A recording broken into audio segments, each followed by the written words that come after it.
গতবার যখন আসছিলাম তখন এই রোডে অনেক বিআরটিসির বাসই মেবি দেখছিলাম পার্ক করা ছিল, কিন্তু এইবার দেখতেছি না।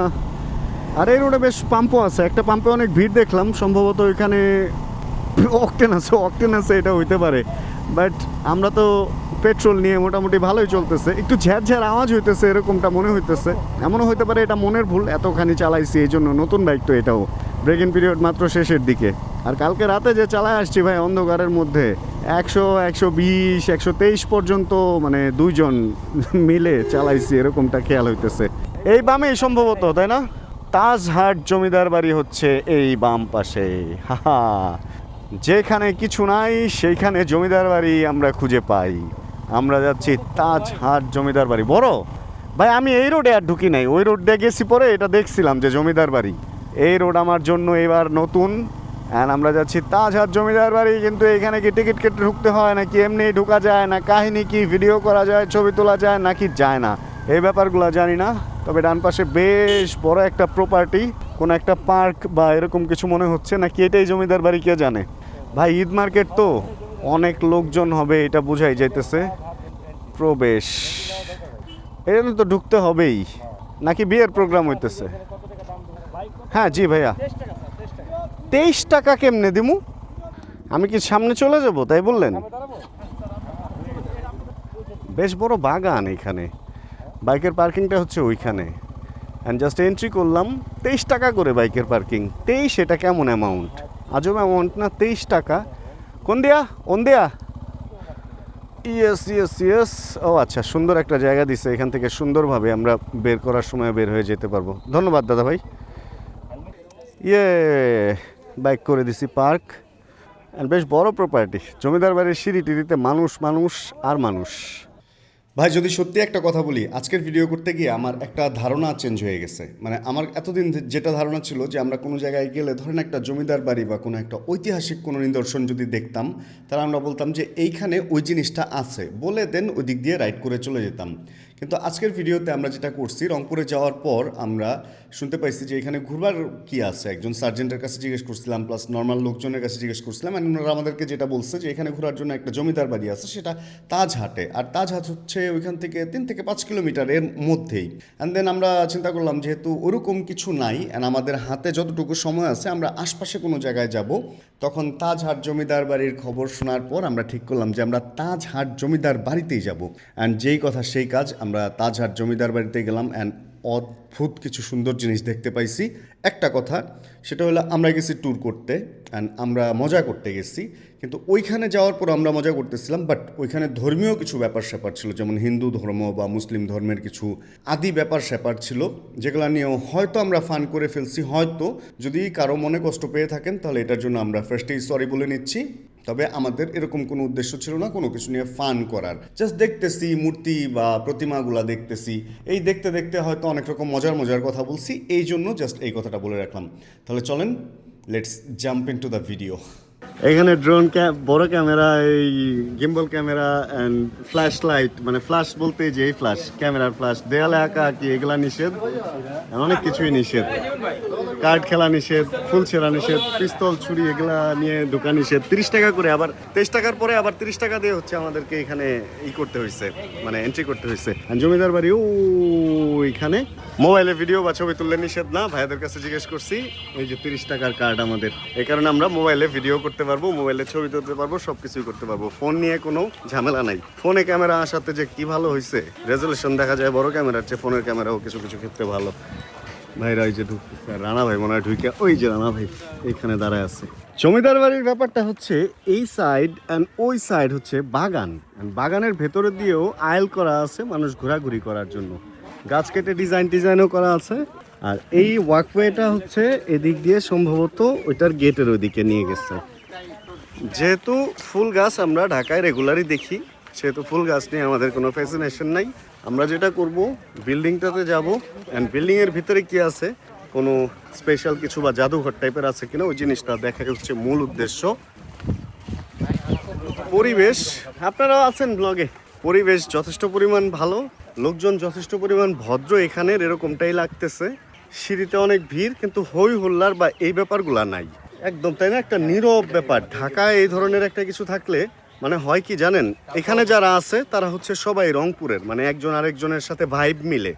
আর ঢাকার ব্যাপারটা হচ্ছে, ঢাকায় হচ্ছে পাঁচমিশালি মানুষ, বিভিন্ন জায়গার মানুষ ওইখানে আসেই হচ্ছে ইনকামের জন্য।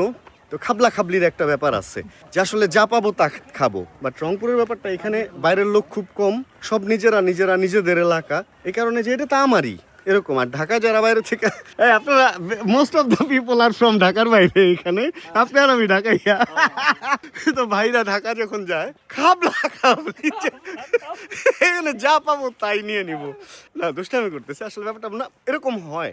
বিভিন্ন ডিস্ট্রিক্ট থেকে ঢাকার লোক খাবলা খাবলি করে, যে বাইরে থেকে এত লোক আসছে ওরা না আমাদেরটা নিয়ে যায়। যাই হোক, এখানে ওয়েলকাম টু তাজ হাট লেখা আছে, এখানে আমরা চাইলে একটা সেলফি তুলতে পারি। কোনো একটা পুকুর এখানে আছে বা ছিল, আছে হালকা পানি আছে, লোকজন দেখেন কি সুন্দর বসে আড্ডা দিতেছে ফ্যামিলি নিয়ে। আর এই যে বাচ্চাদের এখানে একটু হই হুল্লার আছে, ওরা চিল্লাপাল্লা করতেছে। আর এই হচ্ছে মেইন সিঁড়ি, আহসান মঞ্জিলের সাথে বেশ মিল আছে। একটা জিনিস দেখছি আমি, যে পুরানো যে স্থাপনাগুলো একটার সাথে আরেকটা মিলে, মানে ওই টাইমের যে স্থাপনাগুলো, এগুলার যে আর্কিটেকচার বা ওই মানে মেন্টাল ভাইবটা তখন এক ছিল। তাজমহল থেকে শুরু করে যা যা আছে ওগুলার একটা কিরকম যেন মিল পাওয়া যায়। এখনকার বিল্ডিংগুলো যেমন একরকম, আজ থেকে 90s-এর বিল্ডিংগুলো ছিল আরেক রকম, বড় বারান্দা, বড় বাথরুম, ঠিক ওরকম ওই টাইমের ব্যাপারগুলো ছিল এরকম, মানে একটু কেমন যেন অন্যরকম। যাই হোক, রংপুর দিনাজপুর লিচুর জন্য বিখ্যাত। অ্যান্ড এখানে একটা লিচু বাগানও আছে, অনেক লিচু বাগান ওই পাশে, লিচুর ফুল টুল ধরে একাকার একটা অবস্থা। ভাইরা ছবি তুলতেছে, ভাই প্রেম করতেছে ফোনে, এন্ড ভাই মোবাইলে এডিট করতেছে। এই হচ্ছে গেট দিয়ে ঢুকলাম। এই গেটটা যদিও পরে বানানো, এই ওয়ালগুলোও পরে বানানো। আর এই হলো বিল্ডিংয়ের সামনের অবস্থা। এগুলোও সম্ভবত পরে বানানো কিনা, এই গাছগুলো তো পরে বানানো, মাঝখানের ঝর্ণাটাও মনে হয় পরেই বানানো। বিল্ডিংয়ের আসলে কোনো জায়গায় হয়তো লেখা আছে ওইদিকে, দেখি দেখাবো আপনাদেরকে যে কত সালের কি। অ্যান্ড ভেতরেও ঢুকা যায়, লোকজন অনেকেই ভেতরে ঢুকছে। নট ব্যাড, বেশ বড় সড়ই আছে, লেখাও আছে উপরে তাজহাট জমিদার বাড়ি লেখা আছে। অ্যান্ড আগের সেই দরজা জানালা, এই কাঁচ তখন ছিল কি না আমি এটা জানি না, তবে এই কাঠগুলা মনে হইতেছে আগের, বা আচ্ছা হবে কিছু একটা। যদি কারো ডিটেল জানার ইচ্ছা থাকে তাহলে একটু এটার করে জানতে হবে, উইকিপিডিয়াতে সার্চ করে দেন এটার ডিটেলটা জেনে নিতে পারবেন। এখানে কোনো একটা ব্যাপার ছিল লেখা, বাট লেখাগুলা তো একদম পড়ার মতো অবস্থায় আছে বলে মনে হইতেছে না। আমি খালি চোখেও খুব একটা পড়তে পারতেছি না। রংপুর জাদুঘর, তাজহাট জমিদার বাড়ি, অধিকার সত্ত্বে বেগম সেলিনা রহমান, উদ্বোধন করেন বেগম সেলিনা রহমান, প্রত্নতত্ত্ব অধিদপ্তর। আচ্ছা, এই আর কি। আর এই হচ্ছে সেই স্থাপনা, উপরে অনেক মানুষ। তারপরে একবার যাওয়ার ট্রাই করবো। মানে এই পর্যন্ত, মানে মাথা এইটা, নিচেও ঢোকা যায় মনে হচ্ছে। বেশ নিয়মকানুন দেওয়া আছে যে বারান্দায় বসা ও আড্ডা দেওয়া নিষেধ, বাট তারপরেও তো লোকজন বসছে এবং আড্ডা দিতেছে। হ্যাঁ, বসা এবং আড্ডা চলতেছে এখানে। এই হলো এটার অবস্থা। আগে ছাদ ঢালাই কিভাবে দিত দেখছেন, কাঠ বা লোহা দিয়ে এইভাবে বর্ডার দিয়ে দেন, এটা দিয়ে বা মানে শেল্টার দিয়ে তারপরে হচ্ছে ঢালাইগুলো হইতো। হঠাৎ করে দেখে এই জায়গাটা দেখে অবাকই হয়েছি যে বাইকের পার্কিং বা এরকম কিছু কি এখানে ছিল এত আগের আমলে।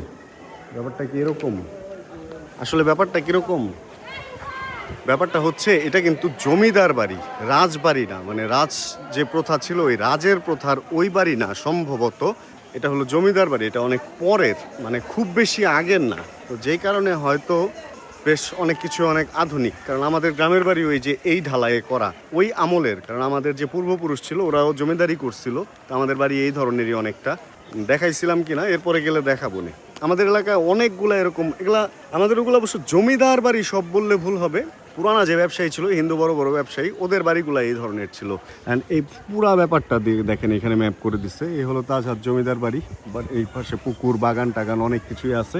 অ্যান্ড ফুল ডিটেল এখানে দেওয়া আছে, যদি কারো দেখার ইচ্ছা থাকে স্ক্রিনশট দিয়ে বড় করে দেন দেখে নিতে পারবেন।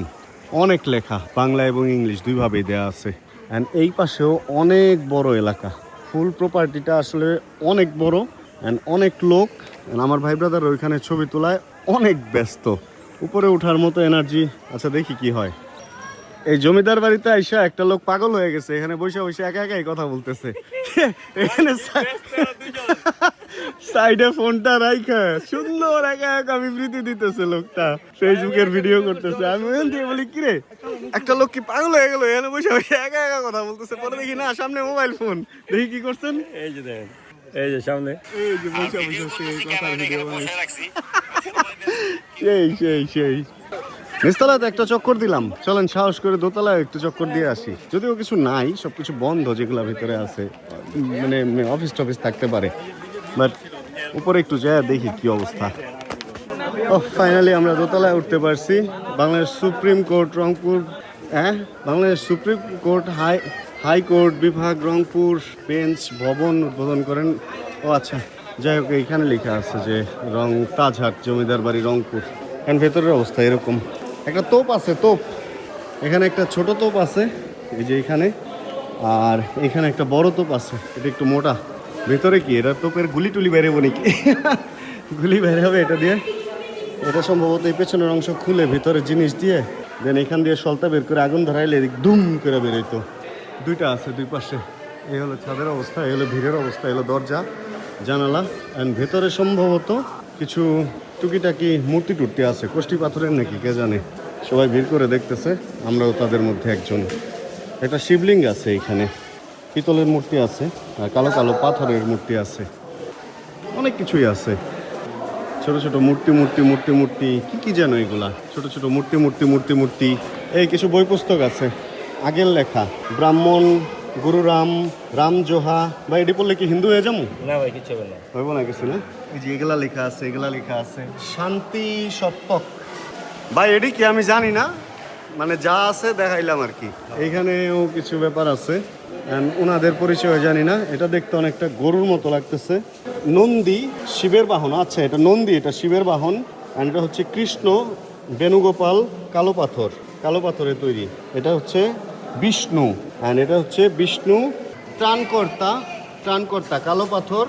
অ্যান্ড এটা হচ্ছে কালো পাথর খ্রিস্টাব্দ 11-12 শতাব্দী। প্রাপ্তিস্থান পার্বতীপুর দিনাজপুর থেকে এটা নেওয়া হয়েছে।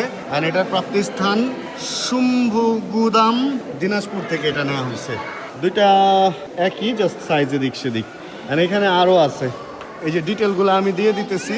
হরগৌরী, অ্যান্ড এটা হচ্ছে বিষ্ণু ত্রাণকর্তা, এটা সূর্য সকল রোগ নিরোধক কালো পাথর এটা। অ্যান্ড এটা হচ্ছে এটা গণেশ, নিত্যরত গণেশ মানে ডান্সিং, মসৃণ কালো পাথরের তৈরি এটা। এটা খ্রিস্টাব্দ হচ্ছে 11-12 শতাব্দী। প্রাপ্তিস্থান হচ্ছে গোবিন্দগঞ্জ গাইবান্ধা থেকে এটা কালেক্ট করা হয়েছে। এরকম আরও আছে দেখা বাবা, এরকম আরও আছে এখানে দেখা যেতেছে। কেউ একজন শুয়ে রেস্ট করতেছে। এটা হচ্ছে সদ্যজাত মা ও শিশু কালো পাথর খ্রিস্টাব্দ মেবি 11-12 শতক। প্রাপ্তিস্থান এটা জানা যায় নাই। এটা অনেক বড়। এটা কি? এটাও আচ্ছা আচ্ছা, এটা হচ্ছে কালী ঠাকুর যখন এই করছিল, কালী আর মহাদেব। কালো পাথর খ্রিস্টাব্দ 19 শতক। প্রাপ্তিস্থান জানা যায়নি। এই আরও আছে, আমি জাস্ট দেখায় দিই, পড়তে গেলে টায়ার্ড হয়ে যাব। এই অ্যান্ড এটা হচ্ছে এই, আর এই হচ্ছে এই, আর এই হচ্ছে আমাদের সাথের লোক। এখানে আরো আছে 4 হাতওয়ালা কিছু একজন, 4 হাতওয়ালা 3 মাথাওয়ালা। ও মাথাও তো 3টা, হাত 4টা। আর এটা তো আগেও দেখলাম বিষ্ণু, হ্যাঁ। আর এগুলা মনে হয় গীতার কোনো কিছুই হবে তাহলে, নাকি না জানি না। মৎস্য পুরাণ, কারিরাম দাসের মহাভারত, এটা বলে না মহাভারত অশুদ্ধ হয়ে যায়, এই সেই মহাভারত ভাই। শ্রী শ্রী চণ্ডী 19 শতাব্দী। বলিদান মন্ত্র, এই মন্ত্রটাই শিখা যায় ভাই, মন্ত্রটা শিখলে কামে দিব। কিন্তু পড়ার মতো তো না, এটা কেমনে যে লেখছে, এই যে দেখেন পড়ার মতো না। আজকে খাওয়ার সময় শাহাদাত বলতেছিল গরুর মাংস খাইলে ওর দাঁতে ঢুকা যায়। আমি বলছিলাম খাওয়ার আগে দাঁত খুলে নিলে তো হয়। এই মন্ত্র বললে দাঁত আমার মনে হয় যে খুলে যাবে, এরকমই লাগতেছে। ভাই দুষ্টামি করতেছি, কেউ মাইন্ড করেন না। ঘুরতে আসছি, একটু ফান করতেছি, বাট যেহেতু এটা ধর্মীয় কোনো কিছু, তো মানে বাজেভাবে নেওয়ার দরকার নাই। ভাই এই মন্ত্রটা পড়তে পারবে না? তো দেখেন তো, দাঁত খুলে যাবো। হ্যাঁ, অনেক পাত্রও আছে এখানে, কিছু ভাঙ্গা, কিছু ভালো অবস্থায় আছে এবং কালার দেখে বোঝা যাইতেছে অনেক পুরানো। আর সব কিছু ডিটেল লেখা আছে এখানে সব কিছু। ওইটা যে শিবলিঙ্গ এটা আমি জানি। এখানে একটা পোড়ামাটির মূর্তি আছে, কিছুই নাই কিন্তু ওটাই আছে। ভেঙে গেছে সম্ভবত, অনেক পুরানো তো। এখানে মাথা আছে অনেকগুলা, এখানেও মাথা আছে, এখানে এখানে এখানে এখানে পাথরের মধ্যে লেখা আছে। এটা হচ্ছে বেলে পাথরের বাংলা শিলালিপি। ছোটবেলায় বইয়ে পড়ছি না শিলালিপি, সেই শিলালিপি মানে শিলালিপি হচ্ছে শিলার মধ্যে লেখা আর কি, এই জন্য শিলালিপি বলে। কালো পাথরের সংস্কৃত শিলালিপি, তারিখ 1691 এটা, শতাব্দ। আর সাহিত্য পরিষদ রংপুর, প্রাপ্তিস্থান হচ্ছে সাহিত্য পরিষদ। এখানে একটা আছে, এটা কি ভাষা? কালো পাথরে আরবি ও ফার্সি উৎকীর্ণ লিপি। এটা পাওয়া গেছে হচ্ছে সময়কাল 1219 হিজরি, 1804 খ্রিস্টাব্দ। প্রাপ্তিস্থান হচ্ছে ঠ্যাংঝাড়া জামে মসজিদ, এটা পাওয়া গেছিল। কি হাতের সুর পাইছেন? হাতের সুর তো তাজা হাতির দেখছি, বাঁচা হাতির। দাঁত না সুর? কি সুর কি পাবেননি? এটা দাঁত, দাঁত, সুর এটা তো হাতির গলে যাবে। দাঁত। এই যে শাহাদাতের পাশে রেখে আমরা দেখি যে মানুষের তুলনায় দাঁত কত বড়, মানে দুইটা এক করলে শাহাদাতের চেয়ে বড় হয়ে যাবে মনে হইতেছে। এই লেখা আছে মাংস খায় কি হাতির দাঁত। না এই দাঁত শো, এই দাঁত শো, এই দাঁত দিয়ে খায় না। মানুষের ভিড়, বেঁচে টেজে যেতেছে। এখানে অনেকগুলা আছে, এগুলা আর পুরা পুরা বলতে গেলে অনেক সময় লেগে যাবে। একটু সাইড দিই সবাইকে, সবাই দেখুক।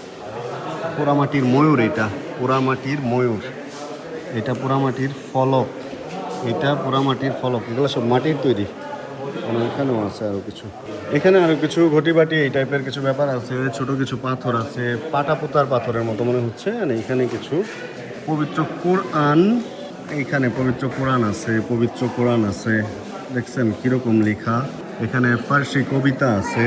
তারপরে এটা খুতবা, সম্রাট আওরঙ্গজেব স্বহস্তে লেখা। সম্রাট আওরঙ্গজেব যে উনি নিজের হাতে লিখছে এইটা। এখানে আছে গাছের বাকলে লেখা সংস্কৃত হস্তলিপি এইটা। আর এখানে আছে তুত কাগজে সংস্কৃত হস্তলিপি এইটা। ভাই ওই যে দেখেন সম্রাট আওরঙ্গজেবের নিজের হাতের লেখা এটা। তাই এই যে এই যে এই যে এটা, হ্যাঁ এটা নিজের হাতে লেখা। খাতা কলম না তো এগুলা, তো ওই যে এগুলাতেই লিখতো তখন। এতক্ষণ তো এই ভিতরেরটা দেখলাম, কিন্তু এই দিকটা দেখেন একদম আগের সেই টাইলস কিনা, এটা সেই মার্বেল পাথর যে ওই পাথরে তৈরি। আর এদিকে কিছু ঘর আছে যেগুলাতে ঢোকা যায় না, এগুলা লক করে রাখা হয়েছে। এদিকের ঘরগুলোও লক করে রাখা হয়েছে, এদিকে ঢোকা যায় না। এখানে উপরে যে ব্যাপারটা আছে ওখানে উঠা যায় না, তবে একটা না ওটা সিঁড়ি না, এই সিঁড়ি এটা। এটা আমি ভাবছিলাম চেয়ার, বাট চেয়ার না, এটা হলো কোনো একটা সিঁড়ি। এখানে উঠতে পারলে ভালো হতো। অ্যান্ড এটা কিন্তু সেই আগের যেই কাঠের যে সিঁড়ি, দেখেন সেই কাঠের সিঁড়ি। এখানে আর উঠতে দিতেছে না, দরজা এবং সিঁড়ি এবং এই সিঁড়ি পুরাটাই কিন্তু কাঠের, একদম ফুলফিল কাঠের। এটা মানুষ নষ্ট করে ফেলবে, এই জন্য এটা আর এখন উঠতে দেয় না। এখনো পর্যন্ত কত মজবুত আছে ভাই, আগের যে স্থাপনা এগুলা যে কি পরিমাণ মজবুত। এখানে আগে তো এগুলা হলো কাঠের আর গ্লাসেরই মনে হয়েছিল, পরে হচ্ছে লোহারটা দেয়া হয়েছে, কালারফুল গ্লাস। জীবন ভাই এদিকে দেখেন, এই যে আগের সিঁড়ি, আগের সিঁড়ি কাঠের, আগের দরজা, আগের জিনিসগুলো সব বন্ধ করে রাখছেন। এদিকে এদিকে যে কক্ষগুলো আছে সবই বন্ধ করা। নেমে যাচ্ছি আমরা, অনেক কিছু দেখলাম, ভালো লাগলো ব্যাপারগুলা। অনেক পুরানো পুরানো জিনিস দেখলে ভালোই লাগে, যে আগে সভ্যতা কীরকম ছিল কিছুটা হচ্ছে পাওয়া যায়। তবে ওই টাইমে ছবি টবি ওইভাবে ছিল না, ওই জন্য কাউকে ওইভাবে ছবি দেখা যায় না, মানে ক্যামেরা ছিল না। তবে অনেক জায়গায় দেখা যায় যে আর্ট টেন্টিংয়ের মধ্যে দেখা যায় অনেকের একটা ধারণা নেওয়া যায়। আমরা ওই যে গাছের ওইখানে এখন বসবো, জাস্ট একটু রেস্ট নিয়ে দেন হয়তো এই দিক থেকে বের হয়ে যাবো। তবে সুন্দর একটা সময় কাটছে, গতবার এখানে আসলে আরও ভালো লাগতো, বাট এবার এসেও ভালো লাগতেছে। অনেক গাছপালা তো, রোদের প্রকটতা থাকলেও একটা ঠান্ডা ভাইব আছে এখানে, শীত শীত একটা ব্যাপার আছে। ঘুরতে ঘুরতে রেস্ট নিতে যখন এখানে এসে দাঁড়াইছি, তখন দেখি একটা গর্তের ভিতরে থেকে বিশাল বড় একটা গাছ অনেক উপরে পর্যন্ত চলে যাওয়ার চেষ্টা করতেছে। অ্যান্ড পরে আমরা এখানে ভালো মতো ইনভেস্টিগেশন চালিয়ে যেতে জানতে পারলাম যেটা এখন ডাস্টবিন হইলেও কোনো এক সময় এটা কুয়া ছিল, কারণ ওই যে ওখানে আংটা ছিল, যে আংটা দিয়ে হচ্ছে দড়ি দিয়ে দেন বালতি বেঁধে রাখা হইতো বা টেনে তোলা হইতো, ওই ব্যাপারগুলা। এই কুয়াগুলা আমরা যারা 90s ছোট ছিলাম আমরা দেখছি বিভিন্ন জায়গায়, এখন খুব একটা দেখা যায় না। হয়তো অনেক জায়গায় থাকতে পারে যেখানে চাপকল ছিল না, সেখানে এই কুয়াই ছিল একমাত্র ভরসা। অ্যান্ড এটার মধ্যে যেটা লেখা আছে এখানে 1925, তার মানে হয়তো বা এটা 1925 সালের তৈরি। হয়তো বা, কিন্তু এই প্লাস্টারটা দেখে মনে হইতেছে মোটামুটি নতুন, এরকমটাই মনে হইতেছে। প্লাস্টার হয়তো পরে করা হয়েছে, কারণ আগে যে কুয়া করা হইতো ওগুলো অন্যভাবে অন্য ইট দিয়ে করা হইতো আমার যতটুকু খেয়াল হয়। অ্যান্ড খুব রিস্কি একটা ব্যাপার ছিল, অনেকে কুয়ায় পড়ে যাইতো, মারা যাইতো, এরকম ঘটনা ছিল। অনেক পশু পাখি অনেক সময় পড়তো। আমার মনে হইতেছে এটা কুয়া, কিন্তু এখানে কোনো জায়গায় লেখা নাই, যদিও এটা আমি আমার ধারণা থেকে বলতেছি আর কি। কাঁঠালও ধরছে, এটা তো পুরো দামে কাঁঠাল বাগান। জমিদার বাড়িতে যখন ক্যামেরা ঘোরাঘুরি করতেছি তখন হঠাৎ করে আমার মনে হয়েছিল পুরানা জমিদাররা কি চলেই আসলো। পরে দেখলাম না, এখানে হচ্ছে একটা ব্রাইডাল শ্যুট হচ্ছে, ফটোগ্রাফার সহ ওনারা হচ্ছে বিয়ের শ্যুট করতেছে। আমি হঠাৎ করে মনে হয় বুঝছেন, আজকেই মনে হয় বিয়ে, ঈদের পরে না বিয়ের সিজন। আমি হঠাৎ বলি কিরে জমিদার চলে আসলো নাকি, ওই ধরনের গেট আপ টেট আপ ভাই আসতেছে। পরে দেখি না, এখানে বিয়ের শ্যুট। আমি আর জীবন ভাই আমরা পুকুরের পাড়ে বসে ওদের জন্য ওয়েট করতেছি, আর হঠাৎ করে দেখি এখানে জমিদারে টক্কর। মানে এখানে তো আমরা একটা জমিদার কাপল দেখতে পাইছিলাম, যা মানে তারা ওয়েডিং কাপল, বাট আমরা ভাবছিলাম যে জমিদার নেমে আসলো কিনা। অ্যান্ড ওই পরে দেখি এদিকে আরেকটা জমিদার কাপল, মানে এদিকে আজকে হইতেছে, মানে বিয়ের অনেক শ্যুট হইতেছে। আমার যেটা মনে হয় যে এইদিকে সম্ভবত বিয়ের যারা শ্যুট করার দরকার পড়ে তারা এখানে চলে আসে, ফটোগ্রাফার আছে, অ্যান্ড ওনার হচ্ছে প্রফেশনাল ক্যামেরা দিয়ে প্রফেশনাল গ্রেডের ছবি তুলে দেয়। আর এখানে একটা জিনিস দেখলাম এবং একটা জিনিস শুনলাম, আমার বিশ্বাস হয় নাই। এই যে বড় নারকেল গাছ দেখছেন না, আসতেছে এই বড় নারকেল গাছে যারা এক সময় হচ্ছে এখানে ডাব পাড়তে উঠতো, তারা নাকি এখান থেকে ঢাকার মতিঝিলের বিল্ডিং দেখতে পাইতো। মানে এরকমটা কিন্তু আমরা শুনছি, এটা সত্যতা আমি জানি না, এটা অবশ্যই বানোয়াট, কারণ এখান থেকে ঢাকা পলিউশন হোক বা এমনি যাই হোক এত দূর দেখা যাওয়া কোনোভাবেই সম্ভব না। যাক, ওরা মনে হয় বেরিয়েছে ওই পাশে। আমরা এবার এদিক থেকে, হ্যাঁ কি হয়, আমার উপর দিকে যাইতেছে, কোন দিকে কি করি বললে আমাদের ওই দুইজনের ঘোরা এখনো শেষ হয় নাই, আবার উপরে ওঠার চিন্তা ভাবনা না। আপনারে ফোন দিতেছে, মেবি ফোন ডায়াল করতেছে। যাই হোক, আমরা এদিক থেকে এবার বের হয়ে যাবো, 2টা বাজে। আর নেক্সট টার্গেট কি হয় জানাচ্ছি। আর এই যে বলছিলাম না, এই যে ওনাদের ওয়েডিং শ্যুট হইতেছে এখানে। ঠিক আছে ভাইয়া, আমাদের হচ্ছে বাইকের যে পেপারগুলো দিচ্ছিল, পেপারগুলোর সাথে নাম্বারগুলো চেক করে দেন বাইকগুলোকে ছাড়তেছে। এটা খুব ভালো একটা ব্যাপার। কেউ চাইলে এই বাইক চুরি করে বা একজনের বাইক আরেকজন তালা ভেঙে যে নিয়ে যাবে ওই উপায় নাই। যার কাছে যে বাইকের রিসিট আছে সে ওই বাইকটা নিয়েই যাইতে পারবে। এই তাজহাট জমিদার বাড়িতে এসে এই ব্যাপারটা ভালো লাগলো। ভালো একটা সময় গেছে এখানে এসে, সুন্দর একটা ব্যাপার দেখতে পাইছি। গতবার এটার সামনে দিয়ে এতবার গেছি আসছি, ঢুকবো বলেও আসলে সময় করে আর একা এসে ঢুকতে পারি নাই। আর আমার সাথে ওদের এখানে ঢোকার মতো কোনো ইচ্ছা বা আগ্রহ কোনো কিছুই ছিল না, এই কারণে এইবার এসে আর কি মোটামুটি এই ইচ্ছাটা পূরণ করলাম। আকাশ কেন যেন মেঘলা হয়ে যেতেছে, কেন যেন কি আসলে বৃষ্টি হওয়ার জন্যই হয়তো মেঘলা হয়ে যেতেছে। এখন যতটুকু সময় বাঁচায় পারি চলেন হোটেলের দিকেই চলে যাই, কারণ আমার আবার 3টার সময় হচ্ছে নিয়াজ ভাইয়ের সাথে মিটিং। এখন বাজে হচ্ছে 2:21, তো হোটেলে গিয়েই দেন আবার বের হয়ে যেতে হবে আমার নিয়াজ ভাইয়ের ওইখানে উদ্দেশ্যে। কোনো একটা কি রোড যেন বললো, কিং রোডের নামটা ভুলে গেলাম, লিঙ্ক বা কিং অ্যান্ড স্কাই লঞ্চ বা এরকম কিছু। আর আমি আসার সময় বলতেছিলাম না, এই যে বিআরটিসি বাস দেখছেন, বিআরটিসি বাসের ডিপো, অনেক বিআরটিসি বাস বলছিলাম যে এইগুলাই যে এখানে রাখা আছে। এই দিকে যখন আসতেছিলাম তখন খেয়াল করতে পারি নাই, মানে দেখতে পারি নাই, বাট আছে। গতবার যা দেখে গেছিলাম তার কিছু নিদর্শন এখনো পর্যন্ত এখানে রয়ে গিয়েছে আর কি। এক ভাইয়ের সাথে দেখা হইলো, অ্যান্ড ভাইয়া হচ্ছে, ভাইয়ের বাসা কি রংপুরেই? ও আচ্ছা, কোথায় থাকেন? আমি যদিও চিনি না। ভালোই আছেন? হ্যাঁ, ভিডিও তো হয় সব সময়। আচ্ছা, ছেড়ে দেবো। ভাইয়ের নাম কি? হাসান মুন্সি ভাইয়া, ঠিক আছে। ও থ্যাংক ইউ ভাইয়া। স্টিকার করা, হ্যাঁ। না, এই স্টিকার এখন দেয়, সবাইকেই দেয়। হ্যাঁ, রানা ভাইও আসছে। আপনার বাইকটাও সুন্দর, নতুন মনে হইতেছে। যাক, বাবার বাইক। ও আচ্ছা আচ্ছা, ও দাওয়াতে আসছেন, আচ্ছা ঠিক আছে ভাইয়া। ও ওইটা পরে আসতে ভুলে গেছি, আর আপনি এগুলা খেয়াল করছেন? আচ্ছা আচ্ছা আচ্ছা, হ্যাঁ ভাইয়া, দেখা হবে, আল্লাহ হাফেজ। 2-3 দিন পরে ভাইয়া। মানে খুশকিটা পায় একটা মাথার চুল করে নিয়েছিল, ক্লিনিক প্লাস দিলাম, এটা হোটেল দিল। সবার চেহারা দেখাচ্ছি, আর আমাদের চেহারা এরকম। ভাই বলতেছে আমরা কি গোসল করে এরকম ফ্রেশ? আমরা বলি না, আমরা তো গোসল করলে বেশি সুন্দর হয়ে যাবে, এই জন্য আমরা একটু হাত মুখ ধুলেই ফ্রেশ হয়ে যাই। আচ্ছা, জীবন ভাই অলরেডি ওনার সংসার গুছায় ফেলছে, কারণ উনি হলো চলে যাবে বাসায়, মানে পাবনা। অ্যান্ড ভাই রেস্টে থাকবে কিছুক্ষণ, আর ভাইরে উঠায় দেওয়ার জন্য বাস স্ট্যান্ডে যাব হচ্ছে আমি নিজেই। তাহলে চলেন ভাই, আর দেরি না করি, বাস স্ট্যান্ডের কাছে সেরে আসি। পানি টানি যা খাওয়ার খায় নেন। চলেন আমরা আরকে রোডের ওইদিকে যাবো, ওইদিকে সম্ভবত বাস স্ট্যান্ড বা এরকম কিছু আছে, ওই সেন্ট্রাল বাস স্ট্যান্ড যে ওই এলাকাটায় যাবো আর কি। লিফটে উঠছিলাম আমরা, বুঝছেন, লিফটে উঠে দুজন খুব আড্ডা দিচ্ছি, কিন্তু লিফটে কলই দেই নাই। পরে এখন কল দিলাম, পরে যে লিফট নিচে আসলো আর কি। দুজনে হাইসা দিছি ঘটনা দেখে। ভাইরে বিদায় দিতে ভালো লাগতেছে না, মানে মনে বলতেছে আপনার বিদায় দিতে ভালো। আপনি তো কালকে ঢাকা যাবেন, কালকে রাতে, মানে পরশু দিন আমরা আবার ঢাকায় আড্ডা। তাহলে তো একদিনের ব্যবধান, কালকে আমরাও রাস্তায়। হ্যাঁ, ও আপনি তো আবার নেপাল কয়দিন?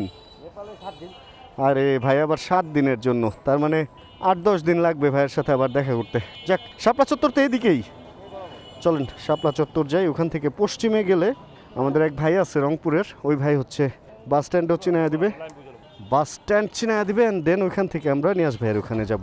চলেন তাহলে রওনা দিই।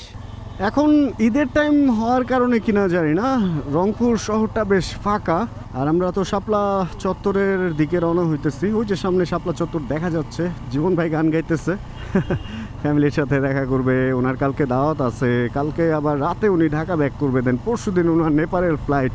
বেশ ব্যস্ততার মধ্যে দিয়ে যাবে। অ্যান্ড এই পাম্পে পেট্রোল দিচ্ছে, এই পাম্পে ফাঁকাও আছে মোটামুটি। আপনারা যারা আশপাশে থাকেন এখান থেকে ফুয়েল নিয়ে নিয়েন, এখানে মোটামুটি 1-2টা বাইকই থাকে।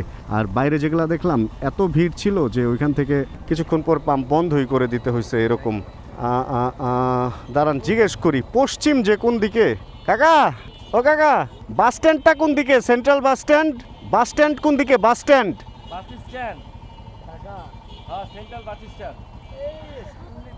এদিকে। পশ্চিম কি এদিকে? পশ্চিম কোন দিকে? পশ্চিম না, পশ্চিম কোন দিকে? পশ্চিম। ও আচ্ছা আচ্ছা, পশ্চিমটা কোন দিকে দাদা ভাই? পশ্চিম কি এদিক? ও সূর্য তো এদিকেই ডুবতেছে। হ্যাঁ ঘুরেই আসি, পরে আবার কি থেকে কি হয় পুরাটা ঘুরা ঠিকঠাক মতো ঢুকি। ও শাপলা ফুলের মধ্যে তো লাইটও জ্বলে। পশ্চিম তো এদিকেই বুঝাই যেতেছে, কারণ সূর্য এই পাশে ডুবতেছে। আর সেই আদিম আমলের মতো চিনি না জানি না, সূর্যের ডুবা দেখে আমরা বোঝার চেষ্টা করতেছি যে পশ্চিম কোন দিকে। ভাইয়া বামে যাব, এইদিকেই নাকি সেন্ট্রাল বাস স্ট্যান্ড, অ্যান্ড এখান থেকেই হচ্ছে ওই ভাইয়ার সাথে আমাদের দেখাটা হবে। ভাইয়ার লোকেশন যদিও শেয়ার দেওয়া আছে, আমি আর একটু সামনে গিয়ে দেখব। দেখছিলাম 12 মিনিটের রাস্তা, তো খুব বেশি দূর না, কাছাকাছি।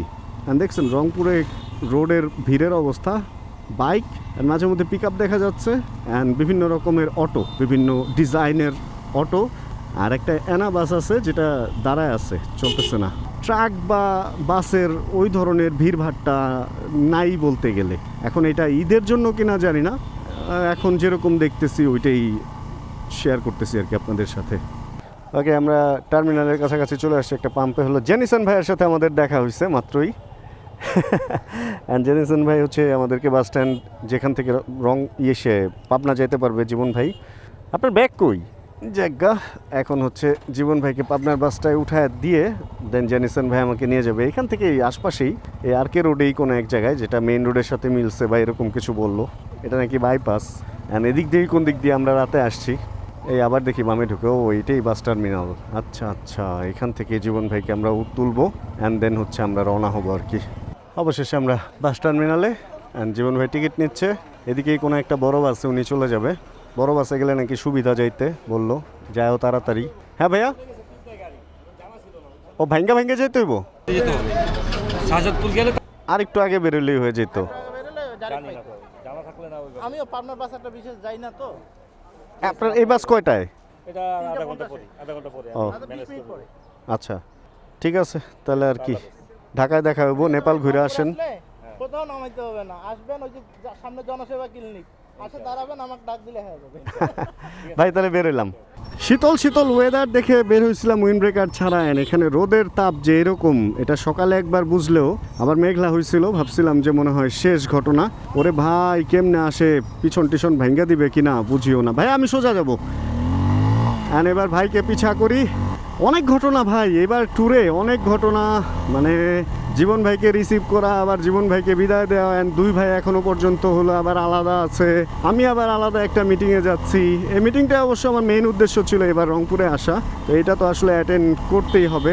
অ্যান্ড রাস্তার অবস্থা এটা একটু খড়খড়া, বড় বড় পাথরের ঢালাই, মানে বাইক মনে হয় নিচে মনে মনে মনে মনে করে, একটু ভয় ভয়ও লাগে আর কি। তো ভাই বললো যে 2-5 মিনিটে লাগবে হচ্ছে আমরা যেখানে যাওয়ার ওখানে যাইতে, আর কে রোড এইটাই, এরকমটাই বললো ভাইয়া। এই রোড এই ওই স্কাই লাউঞ্জ নামে কোনো একটা রেস্টুরেন্ট বা কিছু আছে হয়তো। হঠাৎ করে স্কাই লাউঞ্জ শুনে ভাবছিলাম ইবিএল এর এয়ারপোর্ট লঞ্চ মনে হয়, কিন্তু না, ওই লাউঞ্জ না, এটা হলো হয়তো বা কোনো রেস্টুরেন্ট, যাওয়ার পরে বলতে পারবো। অ্যান্ড নিয়াজ ভাইয়ের সাথে আসলে আমি ভিডিও করতে পারবো কিনা জানি না, ওনাকে আমি অনেক শ্রদ্ধা ও সম্মান করি। একটা ছবি ইনশাআল্লাহ তোলা হবে যেটা হচ্ছে আমি আপনাদের সাথে শেয়ার করতে পারবো। আর যদি ভিডিও করার মতো সিচুয়েশন হয় তাহলে মানে আমি চেষ্টা করব আর কি করার।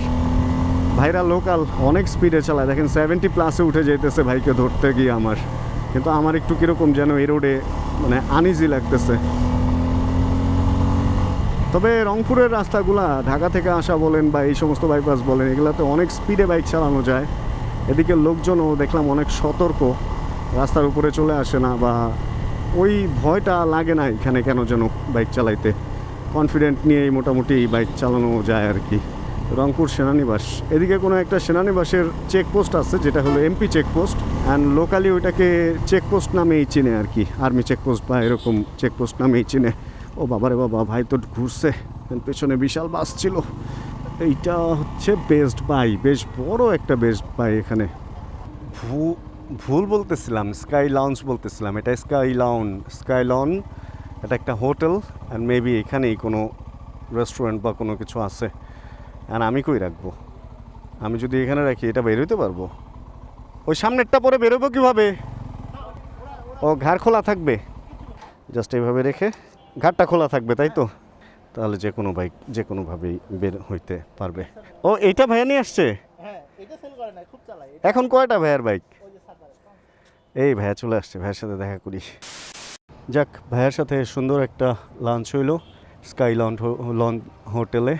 আর এবার হচ্ছে ভাইয়া বিদায় নেই তাহলে, আল্লাহ হাফেজ, রাতে দেখা হবে ইনশাআল্লাহ আবার, ঠিক আছে? ঠান্ডা পড়া শুরু হয়ে গেছে, আপনাদের এখানে শীত যায় নাই এখনো? শীত বলতে ভাই গতকালকে মানে বৃষ্টির কারণে, ওয়েদারের কারণে ঠান্ডাটা একটু বেশি পড়ছে। ও এমনি গরম পড়ছিল? আচ্ছা ভাইয়া, বেরোইলাম তাহলে। ইনশাআল্লাহ রাতে দেখা হ্যাঁ ঠিক আছে ভাইয়া, আল্লাহ হাফেজ। ভাইয়ের কাছ থেকে বিদায়। অ্যান্ড এবার হচ্ছে আমরা চলে যাই, কারণ আমার হচ্ছে ভাই ব্রাদাররা আবার ওয়েট করতেছে, অ্যান্ড ওরা আসলে আলাদাভাবেই খাবারের। এখন বাজে 8টার মতো। আমার ঘটনা কী হয়েছে জানেন?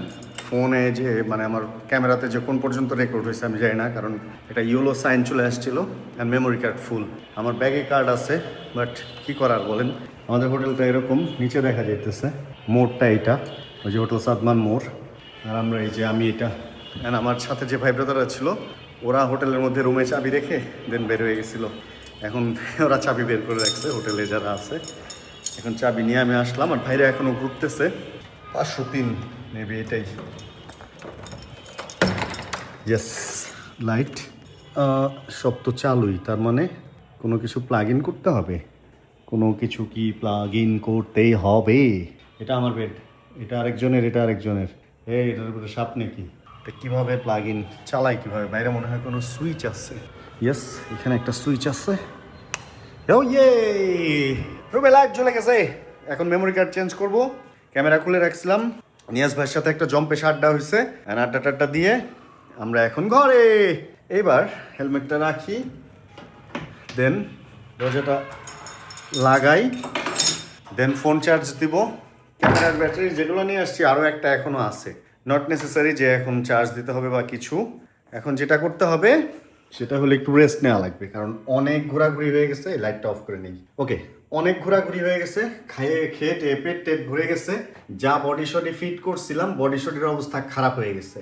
এত সুগার খাওয়া হয়েছে, একটু আগে এখানে ওঠার আগে সুগার কেন জুস মানে গ্যান্ডারির জুস যেটা, ওইটা খেয়ে আবার এখানে উঠছি। এখন একটু শাওয়ার নিব, জিনিসপত্র গুছাবো, কারণ কালকে সকালে এদিক থেকে বেরোয় যাবো। আর আজকে যা ঘুরতে চাইছিলাম আসলে নিয়াজ ভাইয়ের সাথে দেখা করাটাই যেহেতু মুখ্য উদ্দেশ্য ছিল, ওনার সাথে অনেক সময় গেছে, and ওইগুলা করতে যায় আজকে অন্যান্য সব বাদ।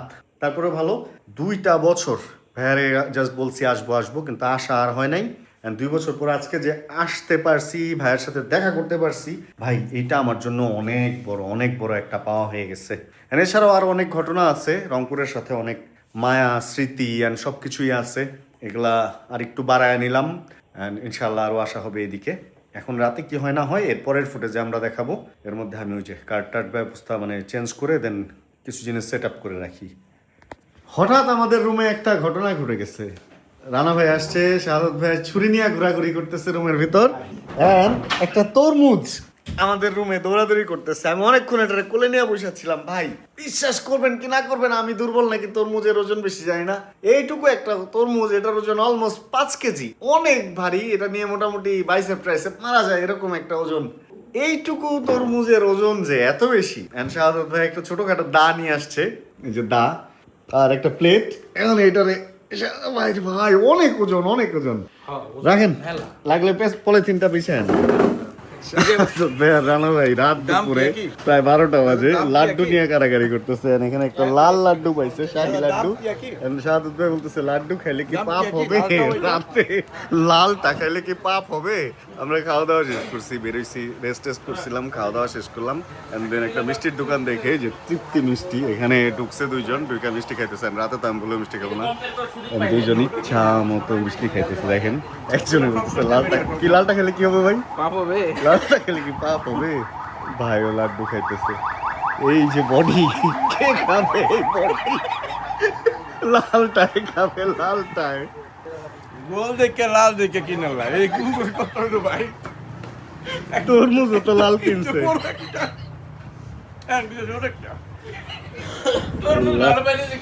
অনেক মিষ্টির কালেকশন এখানে।